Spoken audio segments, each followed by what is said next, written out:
Hi y'all, I'm Mary Lou Pearl, Blake out of drag. I'm 32 years old and I live in San Francisco, California, but I grew up outside of Atlanta, Georgia.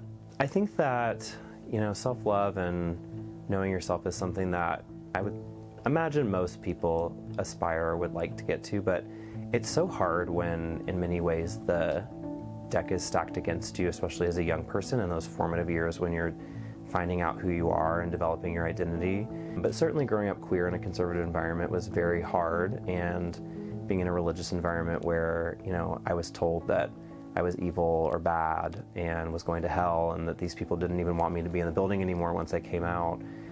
And so there were some tough years there. I mean, I briefly was in conversion therapy, which was clearly unsuccessful, but very traumatizing.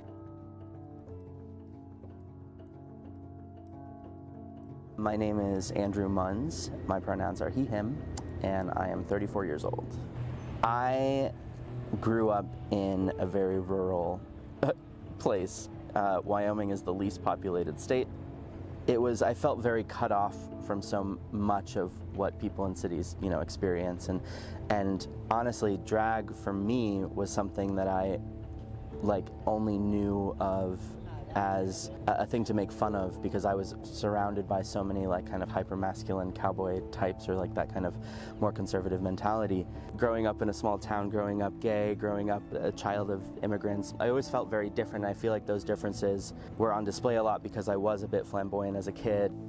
I've learned so much in doing drag about myself, about my queerness, about my gender expression and identity, and I think it's a gift that drag has given me, just this ability to experiment with that and play with that, and honestly unlearn so much of those messages that I heard growing up about the way that boys are supposed to act, or what's acceptable and what's not, what will make you lovable. Oh, no one wants to date a drag queen, no one's into that. And it's well, then I don't want to date them. You know what I mean? You mean you could get Blake and all of this? You get double. I found that there's a current, a kind of queer current, and it feels really good to kind of fall into that rather than being the person who's the rock in the straight current where I'm from. Starting drag took so long because the whole way I was this doesn't feel right, this isn't what I'm supposed to be doing, this is wrong. And I think through living in San Francisco and making friends here, and honestly seeking out therapy for myself, I finally got to a place where I could say, this is fine. This gender stuff is all made up anyways. All these rules are fake. And honestly, I've been restricting myself and muting myself and not being the best version of myself just to make these people happy. And why am I doing that? It's not worth it, So in October of this year, I just did a show in Jackson called Cowboys Like Us. I wrote a gay cowboy drag queen fairy tale musical. And we had to figure out how to dress 9 drag performers, and so we needed to get costumes for these people. I have a good friend, she is my roommate, her name's Ariana, she's amazing. She was looking for drag stores and she found Piedmont Boutique. She sent me photos from inside and I was just yes, get everything we need here. Everyone calls me by the name of Uti. I'm the owner for 49 years plus here, and I'm a couture maker. Being on 18th and Castro was the beginning of the drag queen phenomena of being openly able to walk up the street in a dress or the way you wanted or anything like that. Even in those days, there's a bar on the corner still of Twin Peaks. They still had to have their curtains closed at that time, that the outside couldn't view people who were dressing up as they wanted, until Stonewall, which had happened, I guess, 1968, 69 in New York. Then it slowly became, it was illegal not to be able to walk up the street in a dress.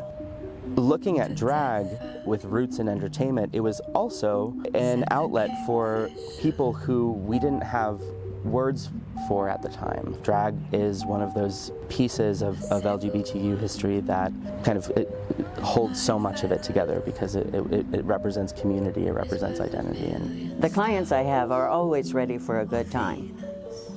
They're not getting ready for a funeral, but some maybe want to dress up for a funeral, but they're happy. They're wanting to look good, and they're wanting to feel good and be able to express themselves however they want to express themselves.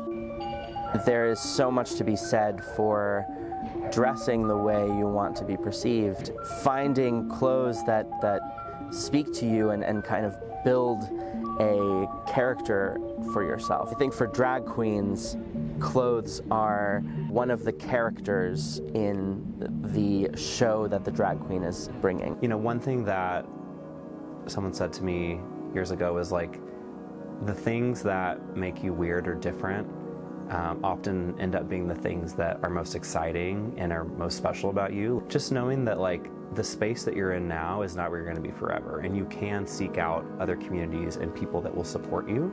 Sometimes that means leaving folks behind. You know, just have to know that there are other places where you'll be loved and accepted. Being a part of the gay community, I realize that we have a lot of enemies. Binding together and embracing our differences, it's giving us more visibility, it's giving us more power, more people can hear us, and more people are paying attention. And we're learning how to, learn from each other's history, whether that's, lesbians taking care of AIDS patients, or somebody like Udi, who was like dressing drag queens, during the time of Harvey Milk. Wow, if like scared, closeted 14-year-old Blake could see where all this ended up and how happy I am now, he wouldn't believe it.